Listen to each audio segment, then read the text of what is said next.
I was the backup option for 3 men. Number 1 was my childhood sweetheart. He was still hung up on his first love. Number 2 was the lead singer of a somewhat famous band. After we slept together, he lit a cigarette. We're still friends, right? Number 3 was my direct boss. He warned me coldly, don't have any delusions. I will only marry a woman from a matching family background. Until my mom urged me to go on blind dates. My childhood sweetheart took out his household registration booklet. The lead singer said, I can't live without you anymore. The CEO handed me a pigeon egg-sized diamond ring. No, didn't we agree from the beginning that we were just playing around?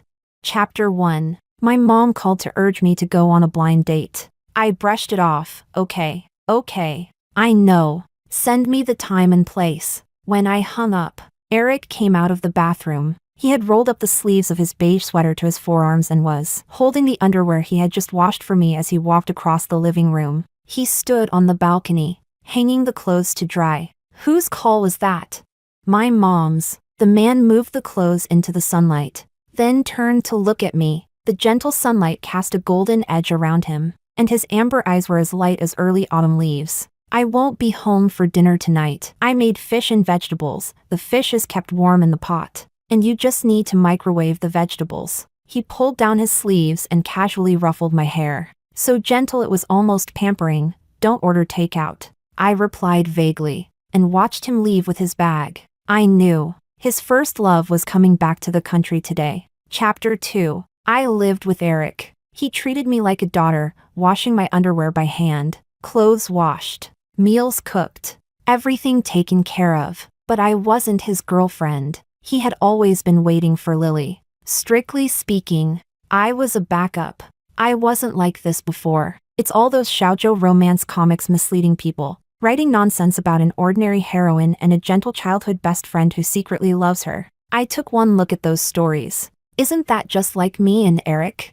Growing up together, inseparable playmates. He was gentle as jade, but only close to me, his little childhood friend. I looked average, had average grades, an average personality, but he always walked me to and from school, tutored me, even gave snacks to everyone around me, telling them, please be patient with her. That fed my imagination, a teenage girl's budding feelings. I started writing diaries, knitting him a scarf, giving him chocolates, until graduation night. Eric came to our class with flowers and a gift. In the noisy private room, the boy in white sang a tender love song, then took the microphone and confessed his teenage feelings. Shy, pure. I was nearly moved to tears. Finally Eric said, I want to tell you, I really like you. I stood up and shouted, I also like you, Lily. The room went silent. Everyone looked at me. My face turned red. I'm going to the bathroom.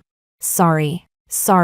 I fled in embarrassment. When I returned from the bathroom, through the crack in the door, the beautiful class belle and my handsome childhood sweetheart were standing on the stage. Everyone was cheering, kiss, kiss.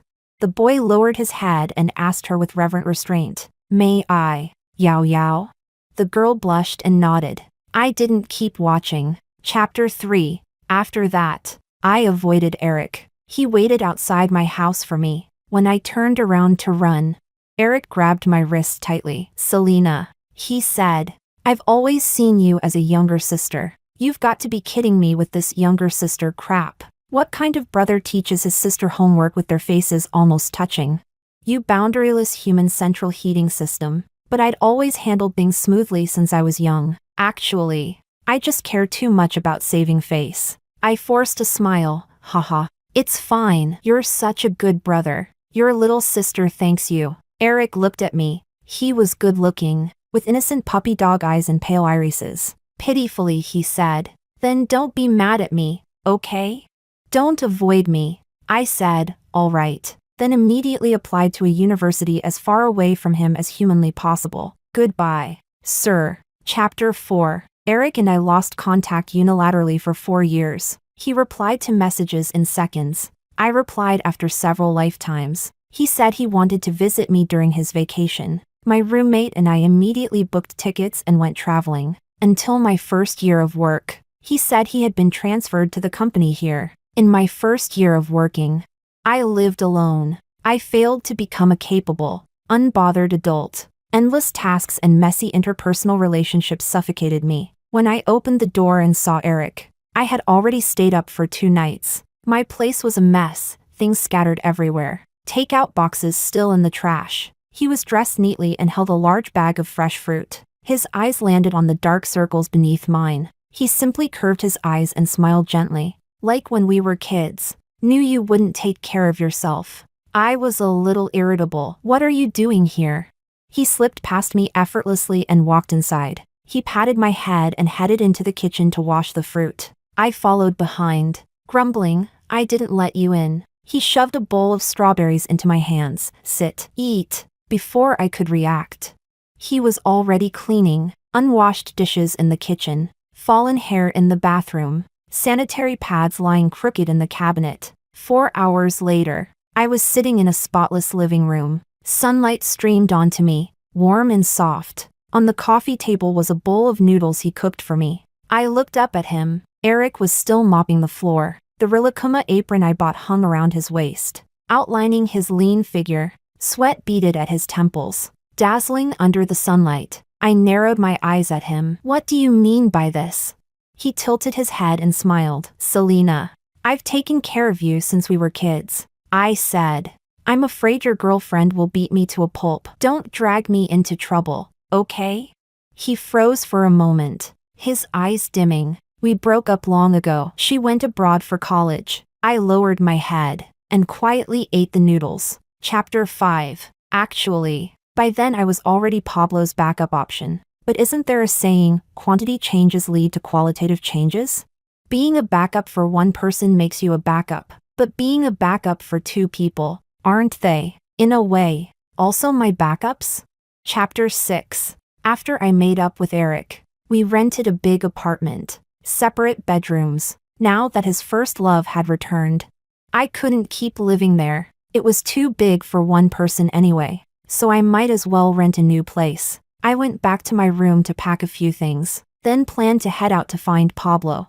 Have him help me look for a new apartment. He was a local. Chapter 7. I stood at the door and entered the code. The lock clicked open. When I stepped in, Pablo had just come out of the bathroom. His bath towel hung loosely on his hips. The steam tinged his pale face with a flush. Water dripped from his hair, slid down his V-line, and disappeared into the towel. His peach blossom eyes curved slightly as he expressionlessly opened the fridge, took out a can of cold beer, and gulped it down. I stared at his narrow waistline. Aren't you afraid I might be a bad person?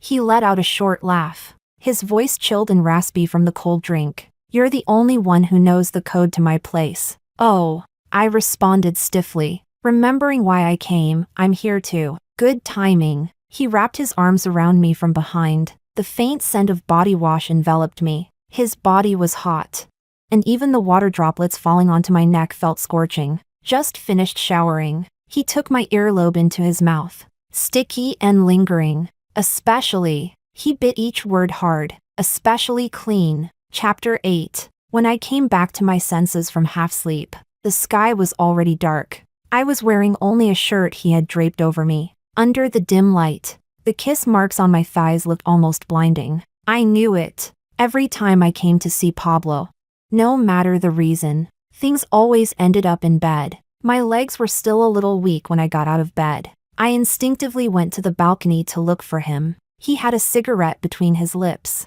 his side profile looking lonely in the twilight. That's just how he was. Top-tier charm, enough to make girls lose their minds, even knowing what a jerk he was. The first second you saw his face, you still couldn't help feeling sorry for him. Not that there was anything to feel sorry about. Might as well feel sorry for myself instead. I leaned against the doorway. Why aren't you smoking? Pablo glanced back at me, his peach blossom eyes curved, like little hooks. Quitting, just holding it in my mouth for the taste. I was surprised. So sudden? I'd known Pablo for more than 6 years. He wasn't heavily addicted to cigarettes, but he had never tried to quit. He only avoided smoking in front of me. He took the cigarette out and kept smiling. Someone told me not to smoke. I caught a different meaning in his tone. A kind of omen, like a reformed playboy about to turn over a new leaf. I knew better than to say anything. He tossed the cigarette into the trash, turned to go inside. There was still half a bite mark from me on the back of his neck. She's coming over later to pick up her things. Don't come out. Seriously? I asked. He said. This time, it's probably real. Chapter 9. Pablo was the lead singer of a band. Somewhat famous. Ridiculously handsome. Spent money generously. And looked at people with such deep affection it was like he owed them a love debt from a past life. Back in sophomore year, I was dragged out drinking by friends. I'd been hurt too badly by Eric in high school. So in college, I didn't dare date anyone, until I met Pablo. It was like stepping out of the beginner's village and immediately running into an S-tier succubus. Us honest people had never seen anything like him. Not only was he a master at flirting, he also gave gifts. After 1 week he gave me a gold bracelet. In less than a month, he had me trained like a dog. I took the initiative to go to his place every night. Cleaned for him, washed his clothes, cooked for him, acted like his almost girlfriend, feeling proud of myself, completely oblivious to how strange his friends looked at me, until the day Pablo tricked me into bed. He had drunk too much that day. His friend called me with Pablo's phone, asking me to pick him up. There was a teasing, ambiguous laugh through the receiver. Sis-in-law, Pablo's drunk and keeps calling your name. My face burned. I stammered that I'd be right there. When Pablo saw me, he wrapped his arms around me, nuzzling into my neck. His soft hair brushed against me, making my heart itch. His breaths were hot against my skin, sending shivers across me. His voice was low, the ending tones lingering. He called me over and over. Baby, baby. I was coaxed until my brain turned to mush. Couldn't tell up from down. I even started imagining if our future home should raise a cat or a dog. After arriving at his place, I went to make honey water for him, but he grabbed my waist and pulled me onto the sofa. A kiss pressed down. My tongue was caught and tangled. My oxygen was stolen. I was completely defeated. Mind hazy. I only remembered his bright, gleaming eyes that night. Biting open a strawberry-flavored condom wrapper, he asked, "Is it okay?" I nodded. Chapter 10. Endless pleasure flooded over me like a rising tide. When I woke up, dawn was about to break. There was a silhouette on the balcony. The fire between his fingers flickered on and off. I instinctively picked up my phone to check the time. Early morning. The notifications were still pouring in, non-stop, all from different people. Baby, you're not coming to the bar tonight? Can I see you? Name your price. Pablo, can you please answer me? I really like you. I sobered up instantly, unlocked the phone. There was no password. The red dots on WeChat kept popping up. There were even money transfer notifications. My hands trembled a little. The balcony door slid open. Pablo walked in shirtless, red marks on his waist and abdomen still carrying traces of what we'd done. He was still smiling lazily. Awake? I held up the phone and looked at him. He said, "Pick anyone you want." I opened a chat. The other person had sent multiple messages, all unanswered by Pablo. I tapped on her moments. The person in the photos was stunning, glamorous, radiant, drop-dead gorgeous. He took the phone from my hand and said frankly, "That day I made a bet with my friends. You were the prize." I felt like crying and laughing at the same time. Should I be thanking him? Among all these beautiful women, he picked plain little me. He crushed out his cigarette and said lazily, "You liked it too, didn't you? Your voice sounded great." Smack. I slapped him. I must not cry, but the tears kept falling anyway. I pushed myself up. Pablo turned his head away, a red handprint blooming on his face. He clicked his tongue. "You really hit hard." I put on my clothes and supported myself against the wall as I walked out. Pablo grabbed his car keys. "Want a ride?" I ignored him, walked out on my own. He didn't say anything else. Chapter 11. Later. I kind of regretted it. That day I should have smashed him twice with the bedside lamp in the dark. How did I end up only giving him one slap? I'd been hurt twice in love, deeply wounded by scumbags. After sealing my heart off, I focused completely on studying. The pressure of graduate school recommendation in junior year was huge. I had nowhere to vent. My anxiety was so bad I lost hair every day. One day, unable to solve a problem again, I got a call from Pablo. He was dead drunk and calling random names. Roxana, I miss you so much. A wave of nameless anger rose in me. I decided to take a taxi over and slap him. As soon as I arrived, I banged the door hard. Pablo came to open it, supporting himself on the wall, leaning against it, looking down at me like a faint ghost light in a night forest, eerie and bewitching. I was startled for a second. In the next moment, he suddenly grinned, shamelessly. You came, jerk. I pushed him onto the sofa, straddled him, and slapped him. Pablo's face was hit to the side. I finally let out my anger. He covered his cheek, looking at me with eyes misted over, pitifully saying, "Still hit so hard as always, Selena." I sneered. "You filthy jerk." Pablo curled his lips, smiling like it meant nothing. Suddenly he grabbed the back of my neck, crashing into me. Wild and messy. I bit his tongue. He groaned, panting, refusing to let go. I slapped him again. He took it, then tried to catch my hand, and as we kept hitting each other, our clothes disappeared. This time it was chocolate flavored. My irritation turned me into a natural-born tormentor. Pablo cried and gasped. His peach blossom eyes reddened from crying, whimpering as he begged me, "Selena, good Selena." All my stress was released. Chapter 12. When I woke up, he was back to that dead fish posture, sitting by the bed smoking. He turned back, smiled at me. "We're still good friends, right?" My anger subsided. He didn't look as annoying. I calmly said, "Get lost," then got up and put on my clothes. He asked, "Want me to drive you?"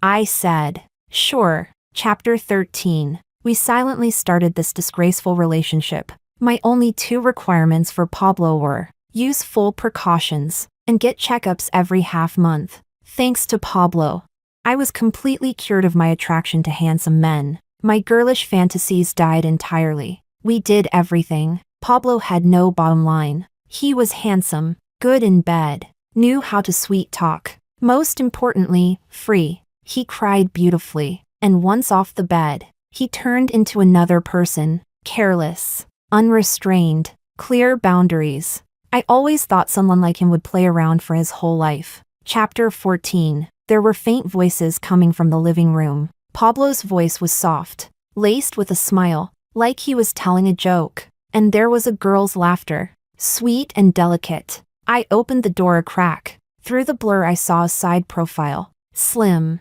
clean, long black hair, white dress, like a dewdrop on a gardenia. No wonder Pablo quit smoking so suddenly. I hated secondhand smoke. He only ever smoked on the balcony to avoid bothering me. I sat on the bed scrolling my phone for an hour. When I was about to leave, the two of them lingered at the entrance being lovey-dovey for over 20 minutes. After the door closed, I came out of the bedroom. Pablo still had a smile on his face, gentle, so unlike his usual self. At this point, I couldn't even bring myself to ask him about renting a place. Fine, time to cut things off completely. I said, "Let's not see each other anymore." Pablo paused, the smile fading. He looked at me steadily for a moment, then went back to his usual careless grin. "This trick doesn't suit you." He thought I was jealous, trying to play hard to get. I hadn't read shoujo manga in ages, and I didn't believe in those man chases wife in flames of regret stories.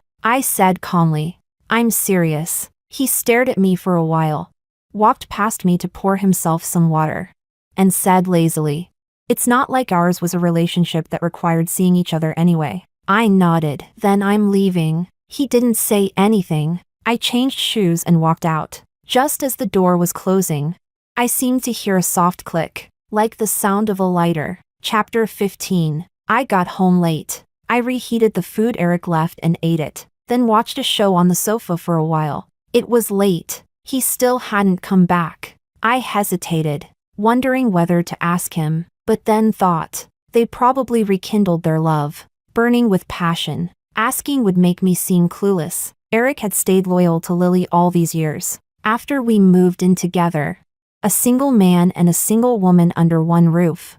There were several times we almost crossed the line, but at the last moment, Eric always backed away. A few times I even saw his second brother standing at full salute. Yet he pushed me aside and got up. I'm going to the bathroom. Call him a jerk? He had the charm and looks to be promiscuous, yet he was still a virgin. Call him faithful? This kind of boundaryless warm guy brings bad luck to whoever dates him. I walked around the house, drafting my moving plan, then immediately started packing. At first I was clumsy. Gradually, I became efficient. I sealed a cardboard box and stretched, then headed to the bathroom to shower. Folding clothes was something Eric taught me. He was very skilled with housework. When I asked him to teach me, he smiled at me and tapped my forehead. Just leave it to me, Selena. Selena said.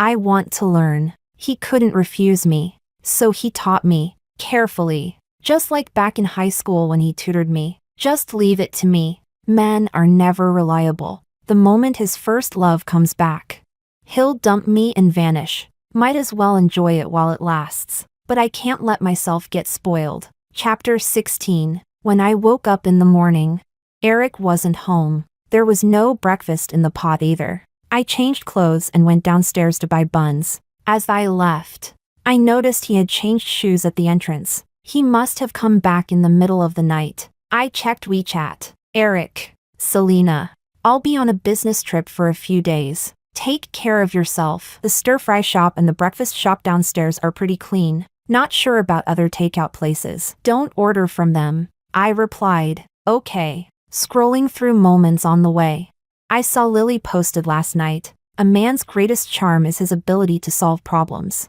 With a picture of a flight at the airport. Below, she added a comment herself. Just a small thing, the paperwork kept getting stuck and couldn't be done. Didn't expect him to ask for leave from the company immediately and take me back to my hometown to handle it. I took a bite of my bun and gave it a like. Chapter 17. Dragging myself to work with hatred. Happily slacking off on company time. In the pantry, coworkers were chattering about gossip. Did you see that beauty who went into Ryan's office today? Her legs are longer than my lifespan. You didn't see the necklace on her neck? The number of zeros in the price, I've only seen that many in Chengdu. I walked in. Someone immediately handed me a cup of coffee. Queen, I just made this. I really had become a seasoned veteran at the workplace. I took it and smiled. Thanked her. She eagerly leaned closer. Queen, did you see that beauty who came to find Ryan today?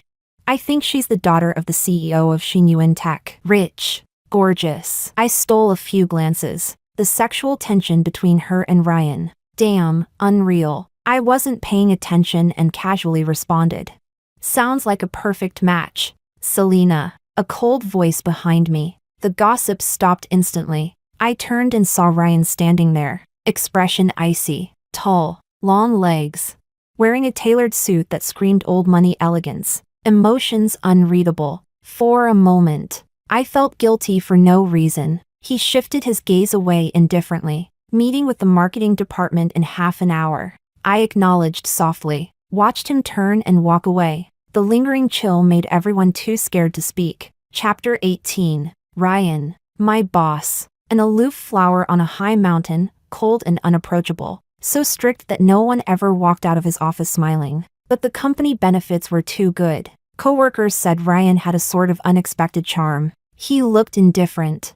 But behind the scenes, he actually considered his subordinates' well-being. I was a little intimidated by him. He reminded me of my middle school homeroom teacher, cold-faced, scolding me until I was in tears, yet giving me a little cake when my stomach growled. Chapter 19. I ended up messing around with him in my second year of work. I failed the recommendation interview for graduate school, so I obediently found a job. The first year was stressful. By the second year, I had become as slippery as wide noodles in hot pot. My position rose quickly, step by step. Eric raised me well. Pablo fed me well. Life was comfortable. I was quite satisfied. People can only be happy when they're content. Ryan was completely unexpected. The person who was supposed to accompany him on the business trip had an emergency at home and couldn't go.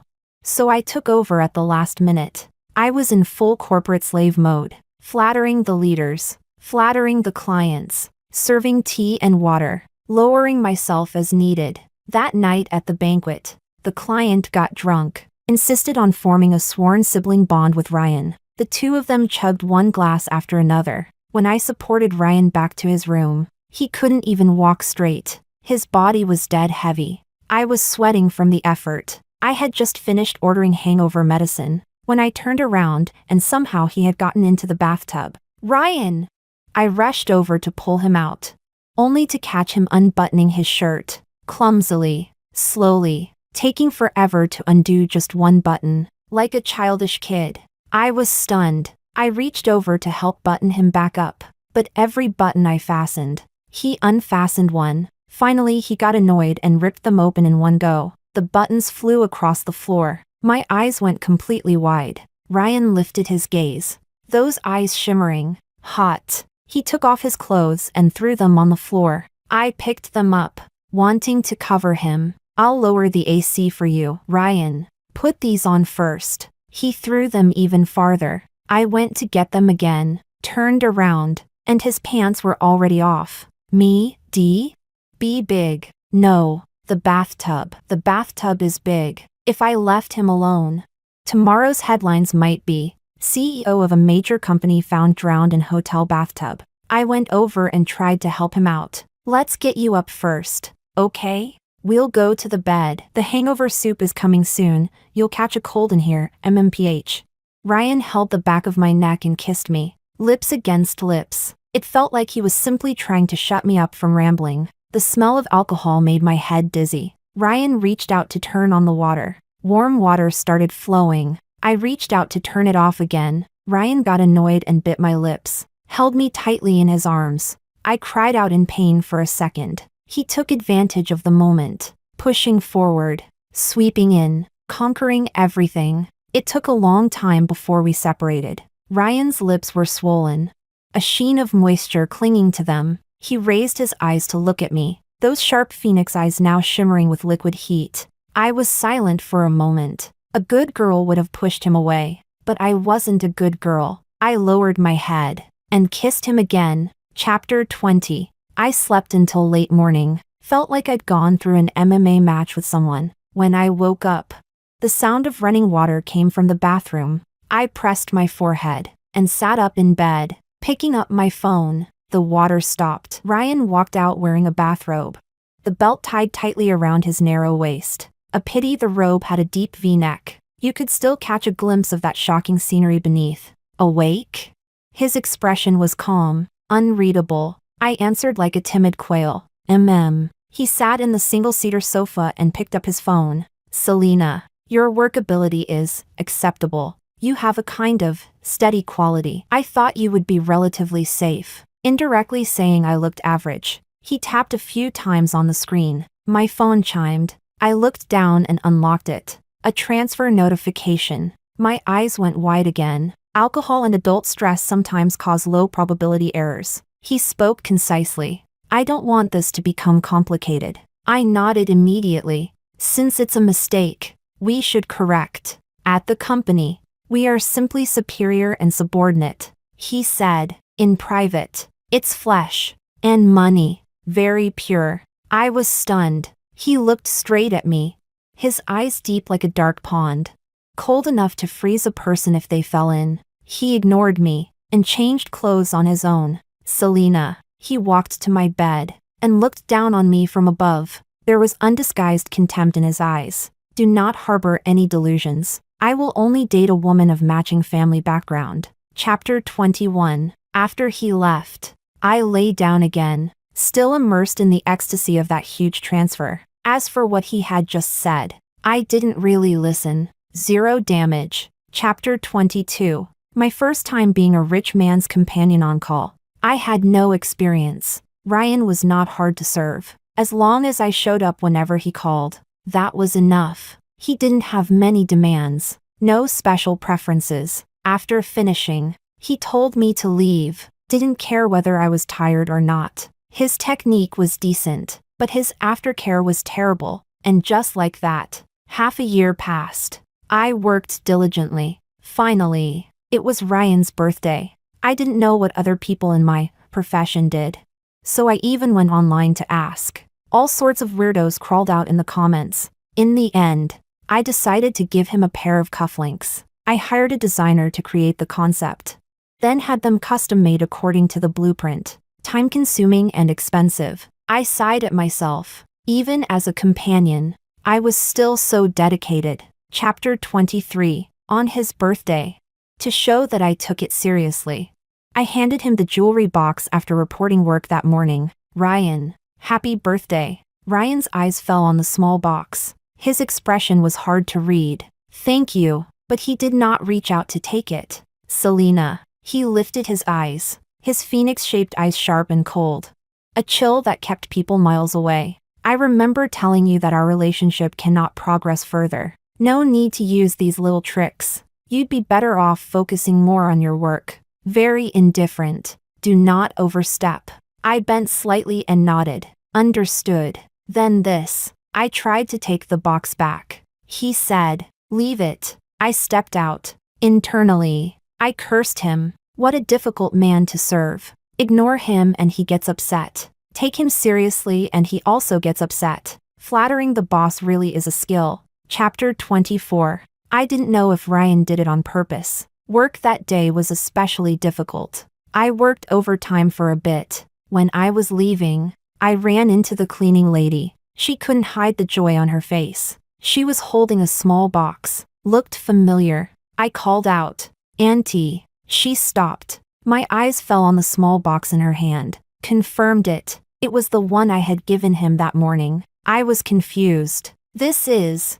I sometimes ran into her in the restroom and we'd greet each other. She didn't hide anything. Smiling brightly, Boss Ryan gave, oh, no. I saw this box when I was cleaning and throwing trash. Something about it looked valuable, so I opened it just to check. And goodness, the thing inside was brand new. Looked expensive at one glance. I was afraid someone dropped it by accident, so I went and asked Ryan. Auntie grinned wide. He said it was trash, told me I could just deal with it. I froze for a moment. She continued.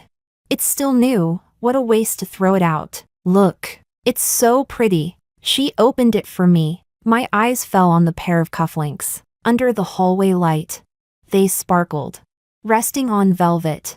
Exquisite and beautiful. Yes, I smiled. One look and you can tell they're valuable. Auntie nodded. Exactly. Rich people, I swear. I said, Auntie, you should head home early. Looks like it's going to rain. Yes, I'll go now. I watched her back as she walked away. A windfall like that. Even her steps were lighter than usual. I withdrew my gaze and went to the elevator. Chapter 25. The elevator doors closed. My stiff smile reflected back at me. His damn father. I was so angry flames almost shot out of my head. You could have just said you threw it away. I would have gone and retrieved it myself. A whole month of my salary wasted. Damn capitalist. You think money is easy to make? I made up my mind. I was going to get every last cent back from him. Chapter 26. On Valentine's Day, I asked him for a gift. Ryan sent me a single question mark. Nervously, I sent him the link to a code on Taobao. Ryan. Did he think I was being too greedy? I typed. Haha. Actually, I just wanted to ask if you think it looks nice. The typing cursor was still blinking. The next second, a payment successful notification sounded, and a transfer from Ryan, worth 5 or 6 times more than the coat. I was briefly stunned, but didn't forget to thank the boss before accepting the money. Chapter 27. Actually, I didn't dare to take too much. I was afraid Ryan would scold me. Look at yourself. Are you even qualified to ask for that much? I always calculated how much I could take based on my looks and market value. Sometimes Ryan looked at me oddly, as if he despised how petty I was. The things he voluntarily gave me were always 10 times more expensive than anything I asked for. After a while, I stopped asking, just waited for whatever slipped through his fingers. Even that was worth half a year of my salary. Damn rich people. Chapter 28. After becoming a backup, my life actually became more comfortable than before. When I ran into coworkers who used to trip me up, I could even smile and greet them, although being someone's backup is shameful. The big fat orange cat once said, with Ryan as my ATM, Pablo as my bed-warming servant, and Eric as my foot-washing servant. I have more than enough. Chapter 29. Without Eric. Without Pablo, I had some minor regrets. But it wasn't a big deal, only Ryan. I couldn't quite let go. After all, money is my one true love. Just thinking about losing a source of income hurt a little. Chapter 30. After the meeting ended, a coworker came over to chat. I carried my documents, answering his questions while walking out. I didn't notice Ryan was still sitting at the head of the table reading documents. When I got back to my office and reached into my pocket, I realized my phone had been left in the meeting room, so I went back to get it. Ryan was sitting alone in the meeting room. I froze for a second. Ryan, he responded without looking at me. I laughed awkwardly. I left my phone on the table during the meeting. The table was spotless. Huh? I walked to my previous seat and looked underneath. Nothing. Weird, maybe I left it in my office and forgot. Haha, my memory has been terrible lately. I talked while heading out. It's here. Ryan tapped his fingers on the table. I looked over. His expression was unreadable as he met my eyes. I walked over and picked it up. Thank you, boss. I'll head back to This tactic is terrible. He cut me off.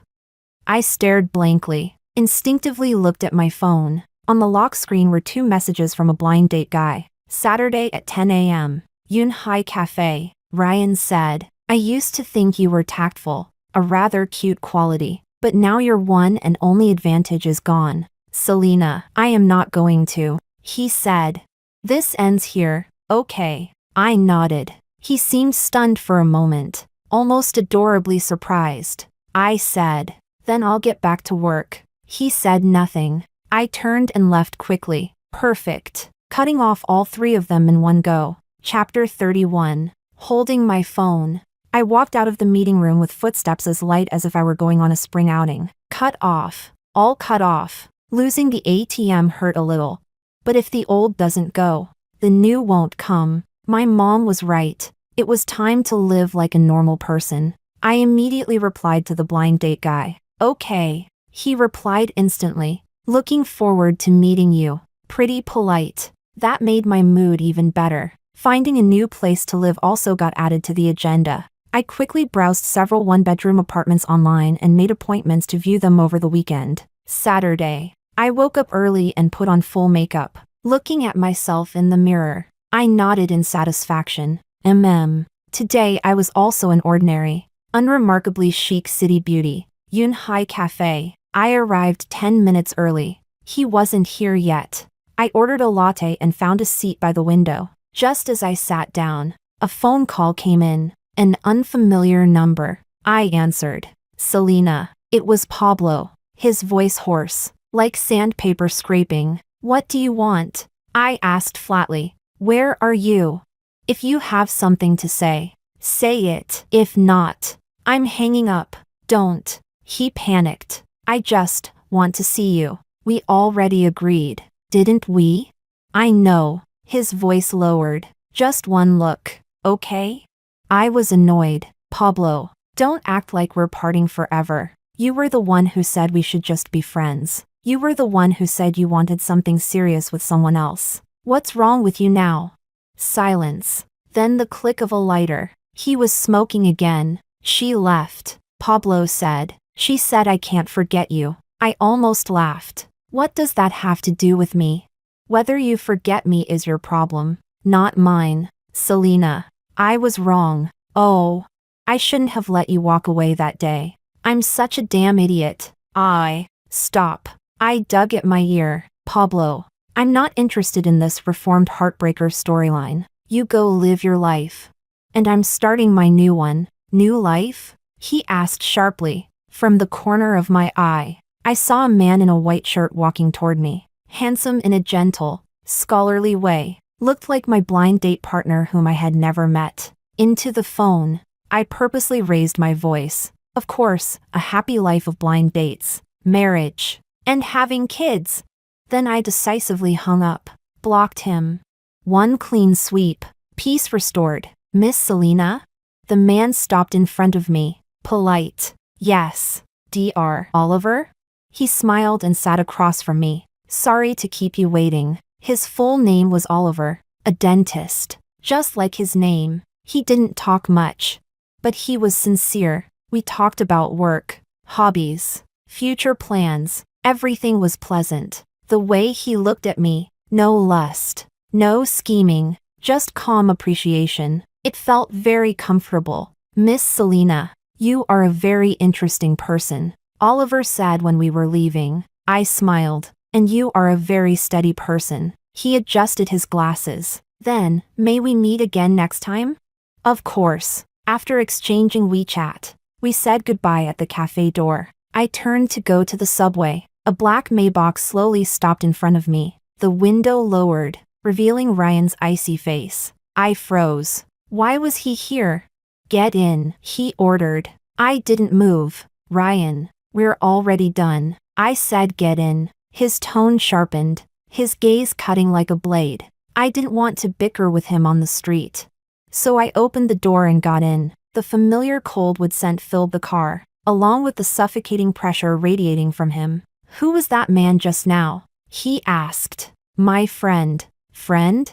He let out a cold laugh. Selena, you sure find your next target quickly. I couldn't be bothered. Ex-boss. I don't think this concerns you?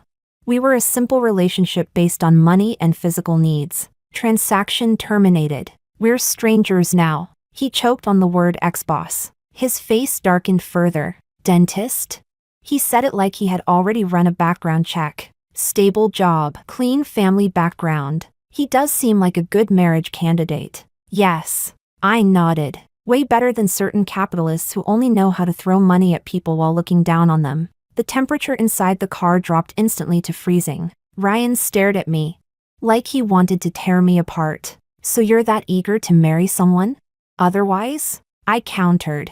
I'm not young. I can't stay your hidden bed partner forever. Can I? I gave you money. Yes. You gave me money. I smiled. But I don't want your money anymore. I want a normal life. Is that a problem? Ryan said nothing. The car sped all the way to my apartment building. Get out. I unfastened the seatbelt and left without looking back. I didn't see the depths of his eyes behind me, churning with emotions I couldn't understand. Chapter 32. I thought Ryan was just unwilling to accept it and would cause trouble once, then stop. I didn't expect that the next day at work, he would immediately start acting crazy. First, he called me into his office and made me rewrite my report 3 times, claiming the format was wrong. Then, during the department meeting, he publicly criticized my proposal for lack of creativity. I tolerated it. After all, he's the boss, and I'm just a corporate slave. Clients are God, and the boss is God's father. In the afternoon, he told me to go make coffee for him. That job had always been done by the administrative assistant. I went. When I entered with the coffee, he was leaning back in his chair, eyes closed, resting. I put the coffee on the table. Ryan, your coffee. He opened his eyes, his gaze landing on me. Who told you to wear that outfit? I looked down at my white blouse and black pencil skirt. Standard office lady attire. What was wrong with it?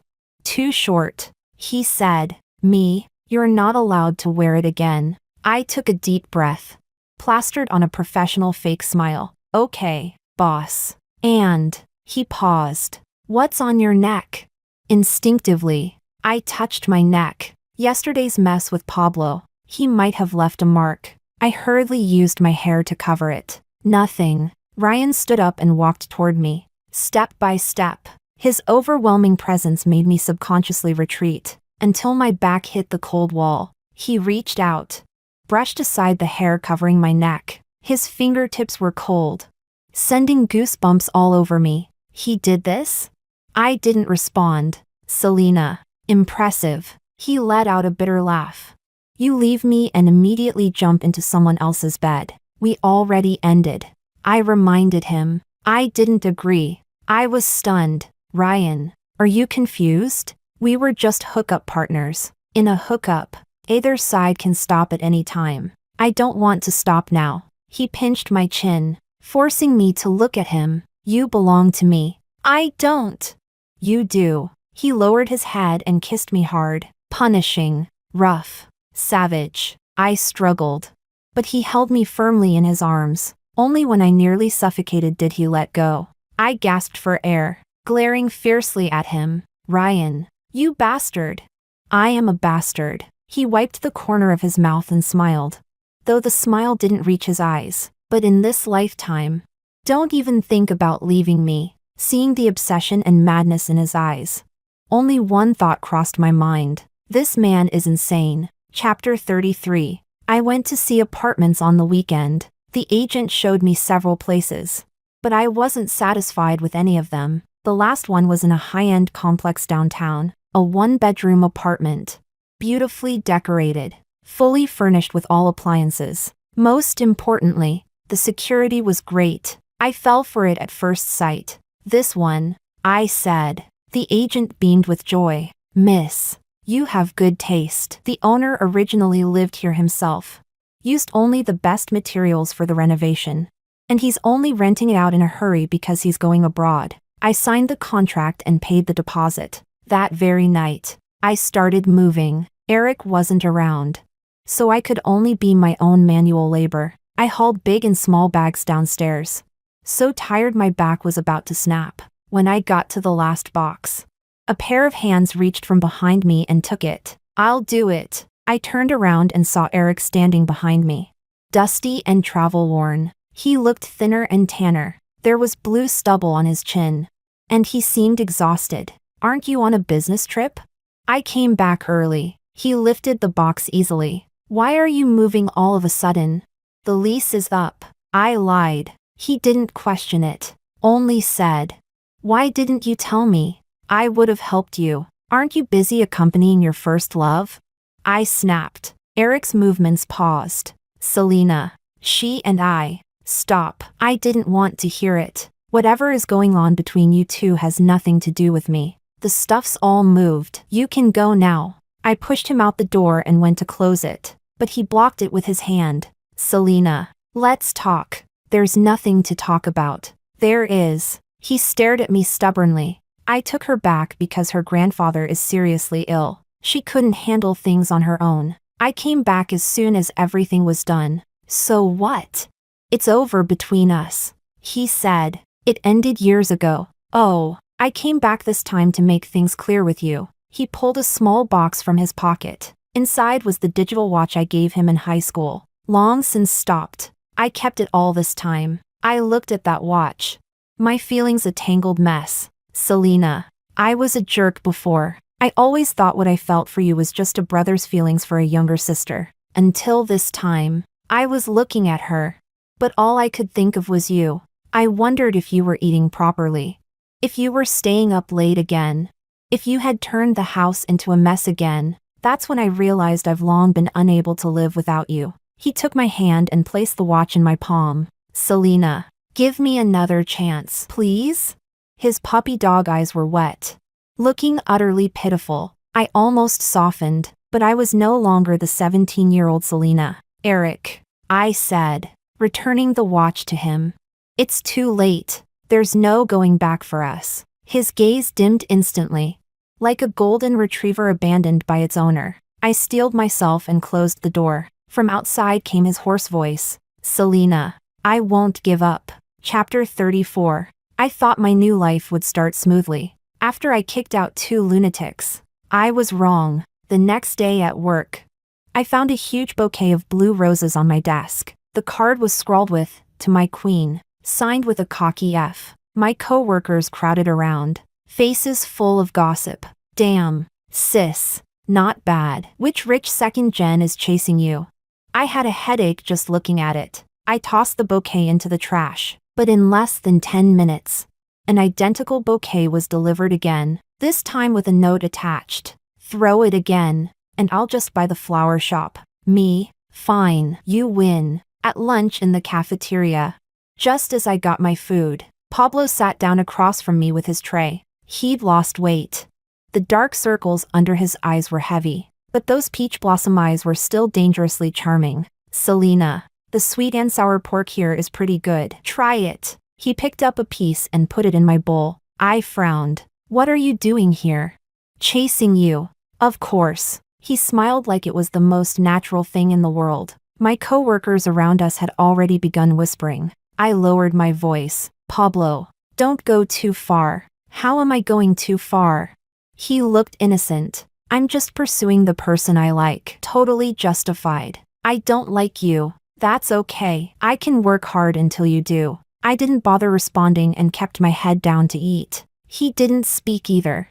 Just kept staring at me. Under his gaze, I felt so uncomfortable that I hurried through my food and left. In the afternoon, the doctor asked me out to a movie that evening. I agreed. After work, I specifically went to the restroom to touch up my makeup.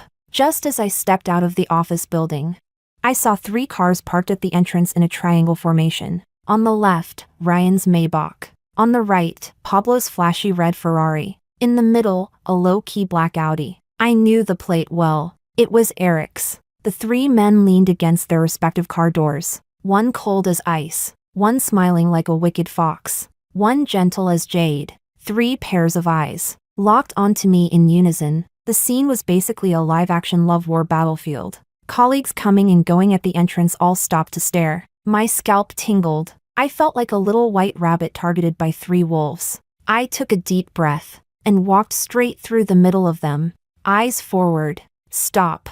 All 3 spoke at the same time. My steps halted. Ryan came over and grabbed my left hand. You're coming with me. Pablo refused to be outdone and grabbed my right hand. Selena, you said I'd be the one driving you. Eric blocked my path, face full of worry. Selena, it's so late. Where are you going? I felt like I was about to be torn into 3 pieces. Let go! I snapped. The 3 of them let go at the same time. I rubbed my sore wrists and glared coldly at them. What exactly do you all want? I want you. Ryan, concise as ever. I want you. Pablo followed immediately. I want to take care of you, Eric said. I let out a disbelieving laugh. And what did you each treat me as before? One of you said I was a little sister. One of you said I was just a friend. And one of you directly treated me like a commodity with a price tag. And now you say you want me. So that's that? Why? Did any of you bother to ask what I want? All 3 fell silent. On their faces was regret and helplessness I had never seen before. Selena, a gentle voice sounded. I turned and saw Oliver standing not far away. 2 movie tickets in his hand. He looked at the circus over here with a slight frown, but still walked over to me. The movie's about to start. He naturally took my hand. Let's go. I looked at him like he was my savior. Okay. I left with him, without looking back, leaving those 3 men and the mess of broken feathers behind me. Chapter 35. The movie was boring. I didn't take in a single word. My mind was full of those 3 lunatics. Oliver seemed to notice my distraction. Something on your mind? Nothing. I shook my head. Is it because of those 3 gentlemen? I stayed silent. If they're bothering you, I can help, he said. I looked at him, surprised. How would you help? He smiled but didn't answer. After that night, Ryan stopped sending flowers. Pablo stopped appearing in the cafeteria. And Eric stopped blocking my path. The world was finally peaceful. I thought they'd figured things out and given up. Until a week later, I received a package. Inside was a stack of documents. Ryan's company's tax evasion evidence, a plagiarism smoking gun from Pablo's band, and incriminating material about Eric's first love's father, corruption and bribery. Each one was enough to utterly destroy its target. At the very bottom was a sticky note, handwriting graceful. Now, they won't bother you anymore. Signed, Oliver. My hands and feet went cold. I finally understood what Oliver meant by help. He wasn't some gentle, harmless dentist. He was a poisonous snake hiding in the dark. I immediately called him. Why did you do this? For you, he said, voice still gentle. I told you, I don't want to see you troubled. But this is illegal. For you. It's worth it. I was speechless. What kind of cursed luck did I have to attract men more unhinged than the last?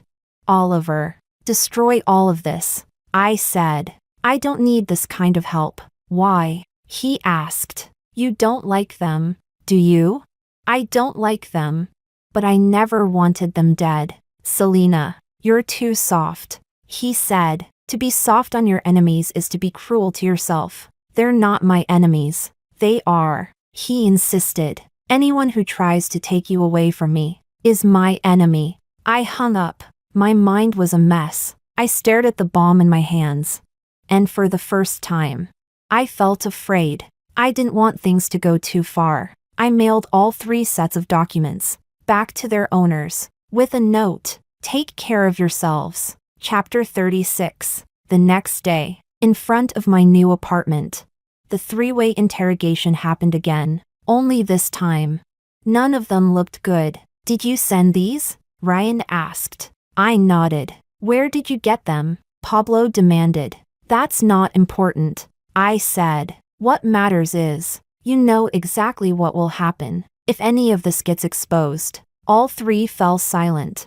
I don't want any ties with you anymore, I said, enunciating each word. You walk your sunlit road, and I'll walk my single-log bridge. From now on, we owe each other nothing. No, Eric was the first to object. Selena, I can't live without you. Same here, Pablo said. I can handle my own crap. But you, I'm not letting you go. Ryan didn't speak, just stared at me intensely, as if I were a lost treasure recovered. My head throbbed painfully. What will it take for you all to leave me alone? We won't. All 3 spoke in unison. Me, fine. You win. I took a step back and looked at them. Okay, so you won't back off, right? Then solve it yourselves. Whoever wins, I'll be with him. I threw the problem right back at them, then slammed the door shut. Silence at last. I leaned against the door and let out a long breath. I knew it was only temporary. Those 3 men were all powder kegs waiting to explode. A storm was inevitable, but so what? After all, it wasn't my headache anymore. Chapter 37. In the days that followed, my life was exceptionally exciting. Every day, I could see those 3 men on the financial news, entertainment gossip, and social headlines. Ryan's company was anonymously reported. The tax authorities had already intervened to investigate. Pablo's band was exposed for plagiarism. Their new album was taken down, their concert canceled, and they were facing massive compensation claims. As for Eric's first love's family, because of corruption issues, the disciplinary commission had invited them in for tea. I guessed all this was Oliver's masterpiece, and those 3 were not exactly pushovers either. Ryan quickly stabilized the situation at his company and started to fight back. Several small companies that had opposed him went bankrupt one after another. Pablo held a press conference, tearfully admitting his mistakes, and announced he was leaving the band and going solo. Eric used his family connections to pull his first love's family out of trouble, on the condition that they immediately go abroad and never come back. The 3 of them were busy putting out fires in their own lives. Yet they still found ways to keep showing up in front of me. Today, Ryan sent someone to deliver a limited edition sports car. Tomorrow, Pablo booked out an entire square and used drones to set off fireworks for me. The day after, Eric directly bought the apartment below mine and started cooking 3 meals a day for me, each day with new variations. And Oliver, like a ghost, would appear by my side from time to time, reminding me that none of those 3 were good men, and only he was truly my perfect match. I felt like I was living as the heroine of a trashy primetime melodrama, the kind with 4 male leads fighting over 1 woman. I got fed up. I invited all 4 of them to my new place. 4 men sat in my small living room, clearly divided, each one annoyed by the others. The air was thick with gunpowder. I sat across from them, legs crossed. All right, say it. What do you all actually want? I want you, Ryan said. I want you, Pablo said. I want you, Eric said. I want you, Oliver said. I laughed. But I don't want any of you. I just want to live my own little life. The way you're acting is making things very difficult for me. All 4 men stared at me in silence. Here's the deal, I said. I'll give you a choice. From now on, all 4 of you have to listen to me. If I tell you to go east, you don't go west. If I tell you to beat the dog, you don't go chase the chickens. Whoever can't do it, or makes me unhappy, disappears from my sight immediately. If you agree, you stay. If you don't, you can leave right now. I thought at least 1 or 2 of them wouldn't be able to stand the humiliation and would storm out, but to my surprise, not a single one moved. Ryan, all right. Pablo, no problem. Eric, I'll do whatever you say.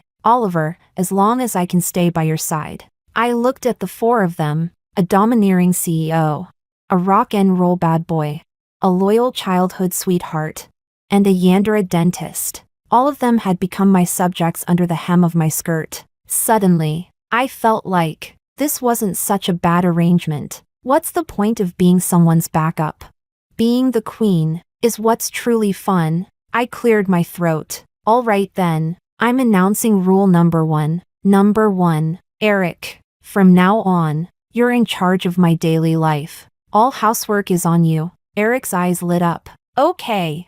Number 2, Pablo, you're in charge of my entertainment. Come whenever I call. Pablo whistled. Gladly at your service, my queen. Number 3, Ryan, you're in charge of my finances. Simply put, you're my mobile ATM. Ryan's face didn't change as he gave a small nod.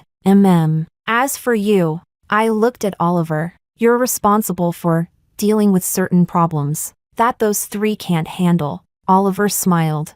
Like a sly fox. As you command. I looked at them, very satisfied. Good. From today on, you all belong to me. Behave yourselves. If you perform well, there will be rewards. If you don't, I paused and gave a wicked little smile.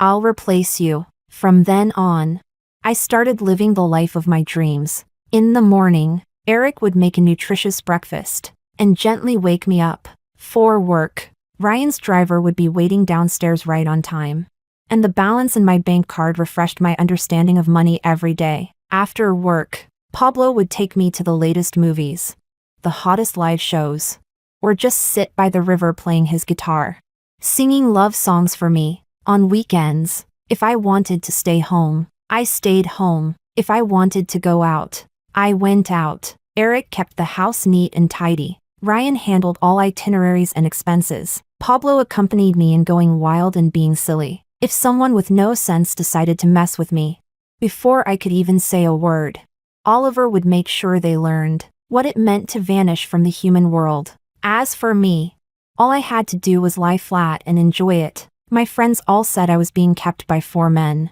I corrected them. Wrong. I'm the one keeping 4 men. One whose job was to stay pretty like a flower. One whose job was to make money and support the household. One whose job was to do the laundry and cooking. And one whose job was to take out the trash. This kind of life, even a god couldn't offer me a better deal. I was no longer anyone's backup. They were mine. And what's more, they were happy about it, and proud of it. After all, how could a man chosen by the queen be ordinary? As for morality, what's that? Can you eat it? As long as I have no morals, no one can morally blackmail me. As long as I'm shameless enough, I can have the whole world.